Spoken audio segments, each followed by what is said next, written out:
குழந்தை ஏன் அடிக்கடி அழுகுது? புதுசா ஒரு உலகத்தை அவங்க பாக்குறாங்க. இந்த கிளைமேட்ஸ், சரௌண்டிங்ஸ் இதெல்லாம் அக்செப்ட் பண்றதுக்கு அவங்களுக்கு குறிப்பிட்ட டைம் தேவைப்படும். குழந்தைங்க என்ன ஒரு தேவை அப்படின்னாலும் அவங்களோட அழுக மூலமா தான் அதை நமக்கு தெரியப்படுத்துவாங்க. பிறந்த குழந்தைய குளிப்பாட்டுறது எப்படி? வெதுவெதுப்பான தண்ணியில ஒரு மென்மையான துணியோ ஒரு ஸ்பாஞ்சோ நினைச்சு குழந்தைங்களோட உடம்ப மெதுவா தொடச்சி எடுக்கலாம்.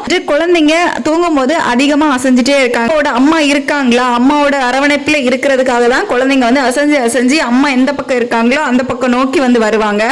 குழந்தைக்கு அடிக்கடி விக்கல் வருது, இது ரொம்ப நார்மலான விஷயம் தான். அதிகமா ஃபீடிங் எடுத்துக்கிட்டாங்க அப்படின்னாலும் விக்கல் வரும். எங்களோட வயிற்றுக்குள்ள காற்று இருக்கும், சோ அதனால விக்கல் வரும். சோ இந்த குழந்தைங்க ஏன் சாப்பிட மாட்டேங்கிறாங்க? ஒரு 6 months வரைக்கும் அவங்க பிரஸ்ட் ஃபீட் மட்டும் எடுத்திருப்பாங்க, அவங்களுக்கு வேற எந்த ஒரு டேஸ்டும் தெரியாது. அதுக்கப்புறமா நம்ம நியூ ஃபுட் எல்லாம் இன்ட்ரோடியூஸ் பண்ணும்போது அவங்களுக்கு அதை ஏத்துக்கிறது கொஞ்சம் கஷ்டமா இருக்கும். சோ குழந்தைங்க பெட்ல யூரின் போறாங்க அப்படி ரொம்ப ரொம்ப ஒரு நார்மலான விஷயம். ஒரு 6 years வரைக்குமே குழந்தைங்க பெட்ல யூரின் போறது ரொம்ப நார்மலான விஷயம். குழந்தைங்க எப்ப பேசுவாங்க அப்படி 3 மாசத்துக்கு அப்புறம் நல்லா சிரிப்பாங்க, அதுக்கப்புறம் 6 மாசத்துக்கு அப்புறம் சத்தம் போடுவாங்க. இயருக்கு அப்புறம் பாத்தீங்க அப்படின்னா கொஞ்சம் கொஞ்சமா ஒரு சில வார்த்தைகள் சொல்ல ஆரம்பிப்பாங்க.